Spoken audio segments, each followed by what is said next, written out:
In this lesson, we're starting to do some coordinate proofs, and we're using the distance formula. And in this lesson, we're focusing on segments and triangles, and in the next lesson, we'll be looking at quadrilaterals. Before we get into using distance, we want to verify the distance formula. Now, we saw the distance formula way back in Module 1. We used it a little bit here and there. Let's prove it. So I have points x1, y1, and x2, y2. And the x-coordinates aren't the same for these points, and the y-coordinates aren't the same for these points. So I'm trying to prove that the distance between j and k is that distance formula you see there. So we locate point L so that jk is the hypotenuse of a right triangle jkl, and what are the coordinates of L? Well, it's as high up as j, and up is a vertical distinction, and vertical corresponds with y, so I know my y-coordinate of L is y1, and it's as far over horizontally as k, which has an x-coordinate of x sub 2. So the coordinates of L are x2, comma y1.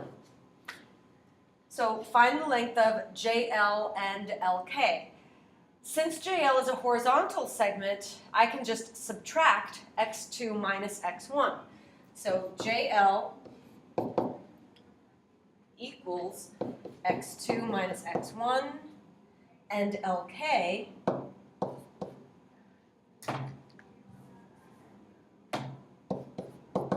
would equal y2 minus y1.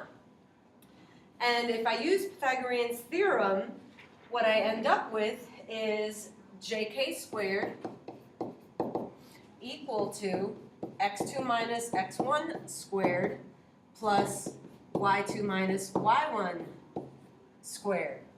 And if I want to solve for j, I'm going to take the square root of both sides. The square root of jk squared is just jk, so that's why jk will equal the square root of, and there's our distance formula, x2 minus x1 quantity squared plus y2 minus y1 quantity squared.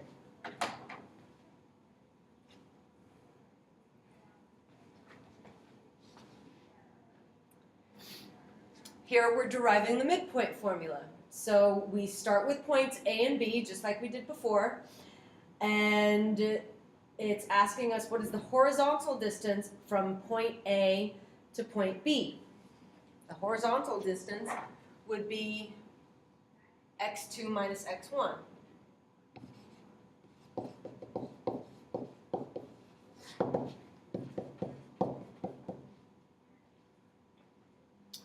The vertical distance from point A to point B would be y2 minus y1.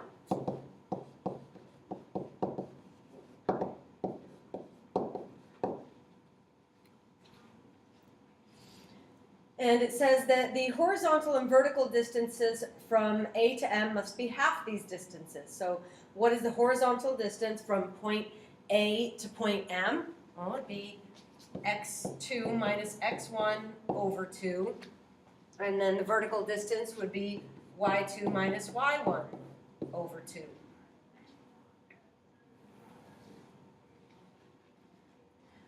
So to find the coordinates of point M, I add the distances from step E to the x and y coordinates of point A and simplify. Okay, so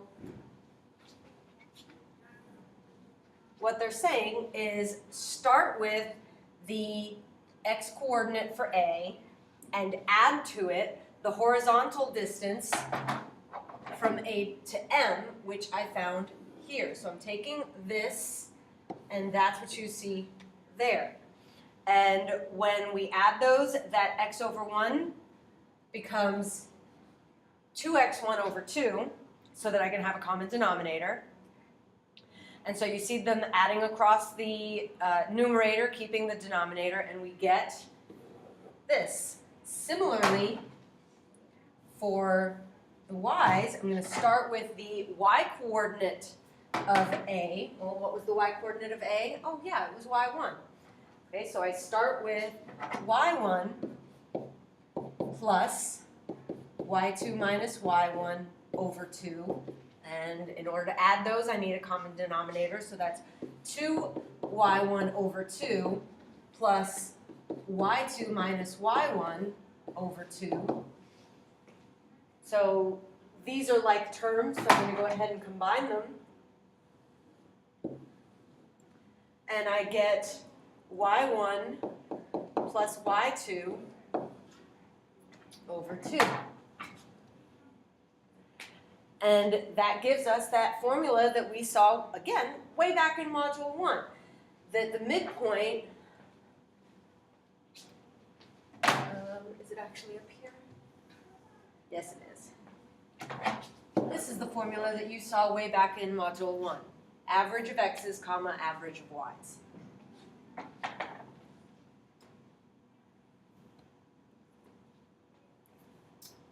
So let's reflect on what we just did. In the proof of the distance formula, why do we assume that x1 does not equal x2 and y1 does not equal y2? If x or y coordinates were the same, coordinates, I can spell,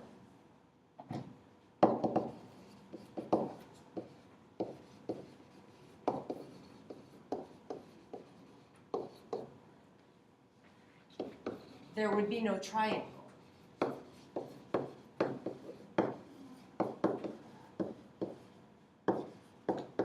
So we couldn't use Pythagorean's theorem.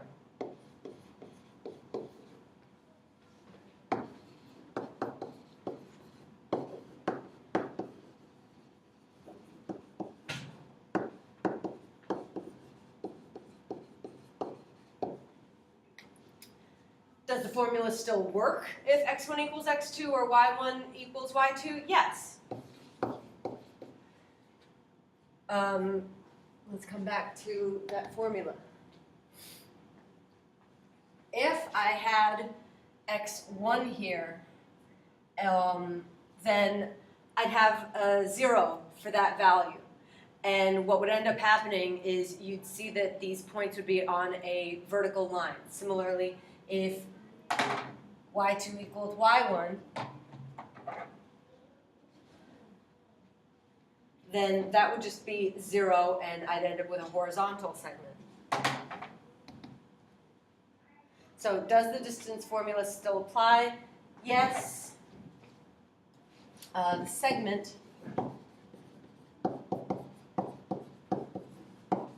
would be vertical or horizontal, however, which means you could just count spaces.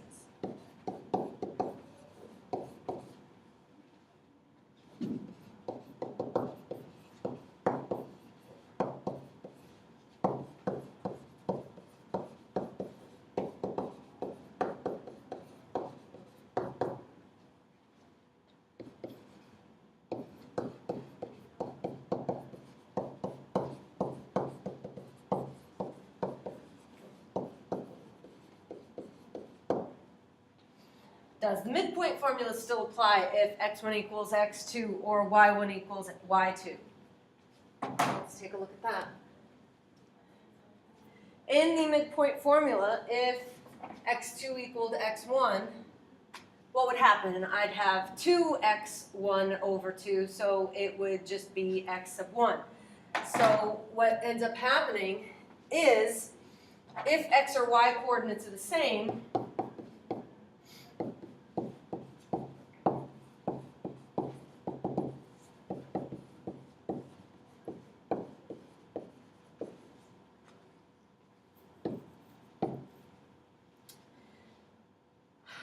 then the average of them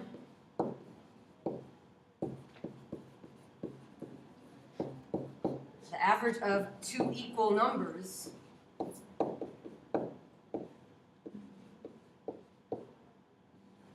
would be that number.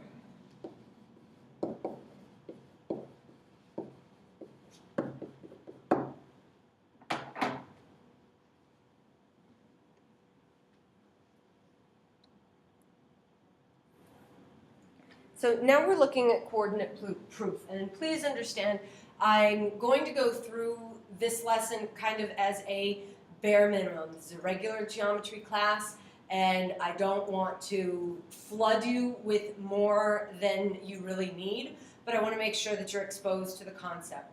All right, so when we're doing a coordinate proof and they're giving us very general information, here's some strategies for how you want to position the figure in the coordinate plane.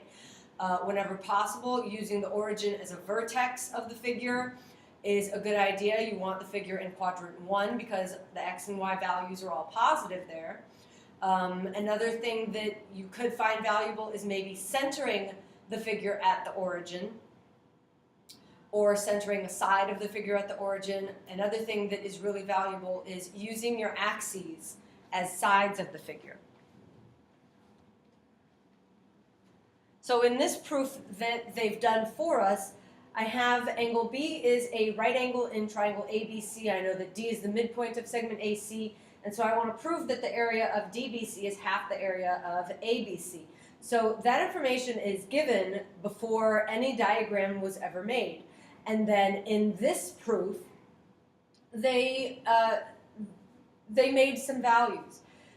So they made it a right triangle where the B is at the origin, and they've given these kind of random points. A is 0, 2j, C is located at 2n, 0. And so it's been positioned in the coordinate plane.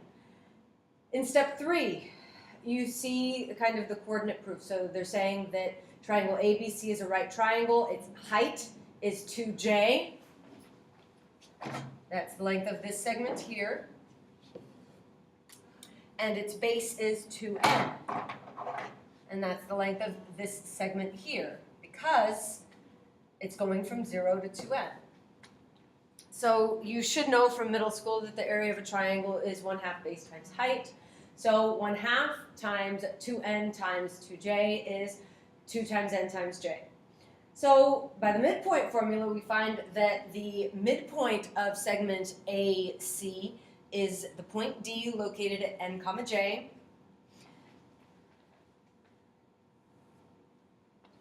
So if this is n, j, and this is the height of the triangle, I would hope it makes sense that that height of the triangle is the y value, the y coordinate of D, which is j. So that's where they came up with this.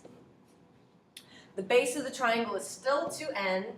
They plugged those values in and found that the area of triangle DBC is nj. So since nj is half of 2nj, the area of triangle DBC is half the area of triangle ABC. We're pretty much doing the exact same proof. We're just looking at a different triangle this time. In the last proof, you were looking at triangle BDC. Now we're going to prove that triangle ABD has area half the area of ABC. So we've assigned the coordinates and positioned the figure just like we did in example 1a. ABC is a right triangle whose height is still 2j and whose base is 2n. The area of triangle ABC is 1/2 base times height, which is 1/2 times 2n times 2j. So that is 2nj, just like on the last screen. Midpoint formula is going to be 0 plus 2n over 2, comma 2j plus 0 over 2. Again, this midpoint is n, j.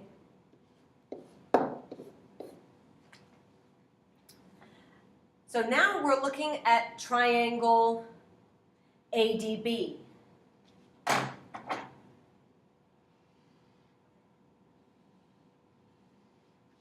And this may cause some confusion for some of you. I'm going to treat AB as if it's the base. So the length of AB is 2j, and the height from D to AB, well, that's going to be the x-coordinate of my midpoint. So that's n. And so area of a triangle is still 1/2 base times height. The base is 2j The height is n. When I multiply this through, I get Jn, and since Jn equals 1/2 of 2Jn, or Nj, same thing, the area of triangle ADB is 1/2 the area of triangle ABC.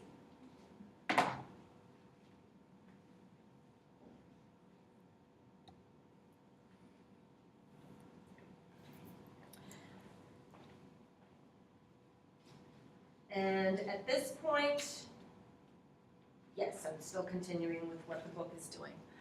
Okay, because I will eventually skip a couple of pages. Again, because this is a regular geometry class and I don't want too much crying going on, myself included.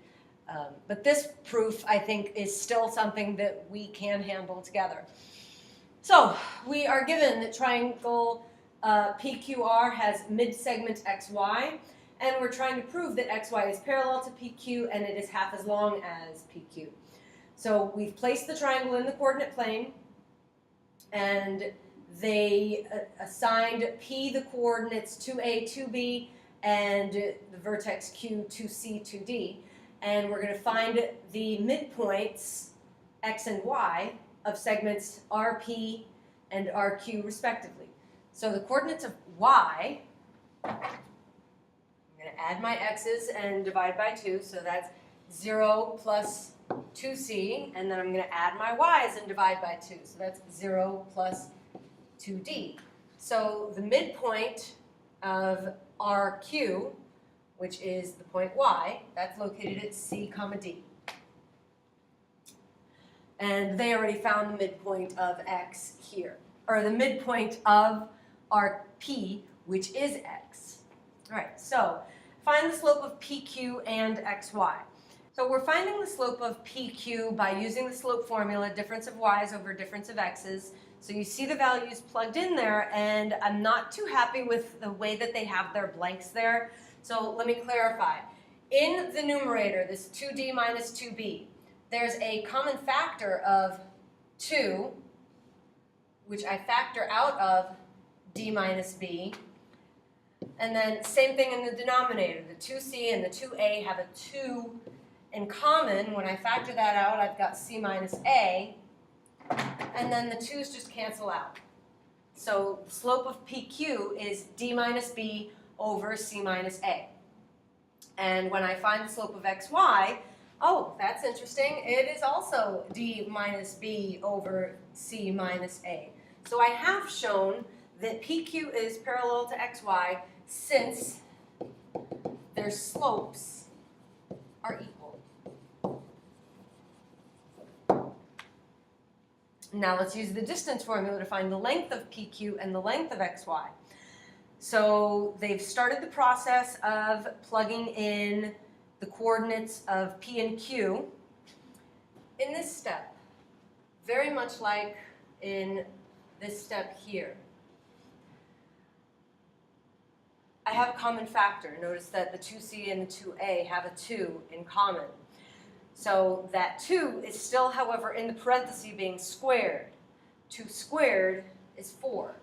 So that's what they wanted to go in that blank. It's the same thing here. And now each of these chunks has that 4 in common. So I'm factoring out that 4 from both of them. And now I'm separating that one big radical into 2 radicals, because the square root of 4 actually simplifies very nicely. Square root of 4 is 2. Okay, so that is the length of PQ. Now we're going to find the length of XY. So for XY, remember we're using these 2 points. So that is C minus A squared plus D minus B squared. Oh, look at that. This shows that XY, this is 1/2 of PQ, which was this. In this your turn example, we're doing very much like what we did in example 4. We have 2 triangles. We're going to use distance formula to prove that the triangles are congruent, and then we're going to use CPCTC to say that these corresponding angles are congruent. So, let's find the length of AB. It equals 2 minus negative 2. Too many parentheses there. Oh. No, that was right. Squared plus negative 3 minus negative 4 squared. 2 minus negative 2 is 4. 4 squared is 16. So I have square root of 16 plus negative 3 plus 4 is 1. 1 squared is 1. So that's square root of 17. I don't need to evaluate that. I don't need to simplify it. It's fine the way it is. Let's move on. Find the length of BC using the distance formula again. That's 3 minus 1. Sorry, 3 minus 2. Taking these 2 points. 3 minus 2 squared plus negative 1 minus negative 3 squared. So, 3 minus 2 is 1. 1 squared is 1. So I have square root of 1 plus. In the second parenthesis, I have negative 1 plus 3, which is 2. And 2 squared is 4. So I have the square root of 5 as the length of BC. Finally, the length of AC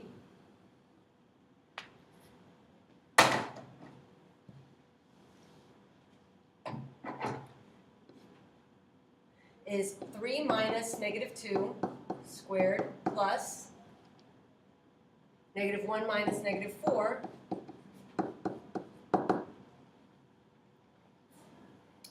I simplify this. I've got 3 plus 2, which is 5.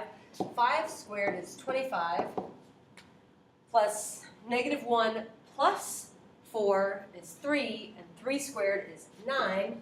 So that's the square root of 34. So now I found the sides of one triangle. Now let's find the sides of the second triangle.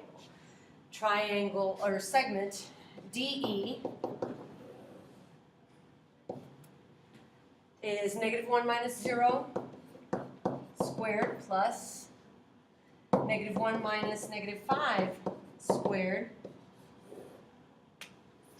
So that's negative 1 squared is positive 1. Negative 1 plus 5 is 4. 4 squared is 16, which is square root of 17. So that looks good. It doesn't look like I've messed something up royally yet. EF is big square root. Negative 3 minus negative 1 plus 0 minus negative 1. Simplifying, I have negative 3 plus 1, which is negative 2. When I square that negative 2, it becomes 4 plus 0 plus 1 is 1. 1 squared is 1. Square root of 5. Looking good. DF is negative 3 minus 0 squared plus 0 minus negative 5 squared. Negative 3 minus 0 is negative 3. When I square that, I get positive 9 plus 0 plus 5 is 5. 5 squared is 25. So that's the square root of 34. So since AB is congruent to DE, AC is congruent to DF, and BC is congruent to EF,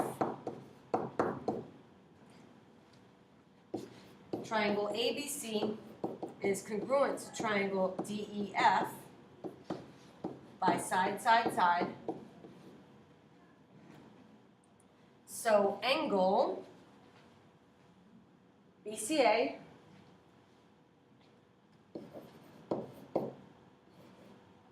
is congruent to angle EFD